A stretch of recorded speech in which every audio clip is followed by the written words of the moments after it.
Hi everyone, in today's video, I'm going to show you how to withdraw an application from LinkedIn. First, open the LinkedIn app on your mobile device or go to linkedin.com on your browser. Log into your account using your email and password or sign in with Google if you've linked it. Make sure you are signed in so you can access all your job applications. Next, navigate to the Jobs section by tapping the briefcase icon at the bottom of the app or selecting Jobs from the top menu on desktop.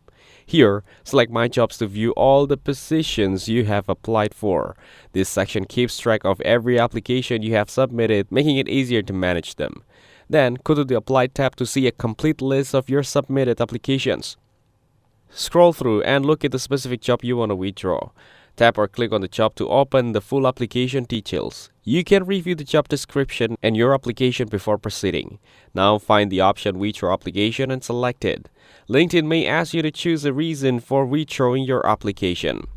Now pick the most suitable reason from the list or write a brief explanation if allowed. Confirm your choice to finalize the withdrawal. Once completed, your application will be removed from your applied jobs list.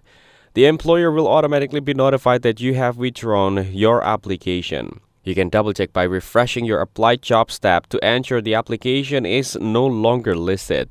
This process helps keep your job applications organized and prevents confusion with potential employers. If this video helped you, make sure to like the video and subscribe to the channel. Thanks for watching, and I'll see you in the next video.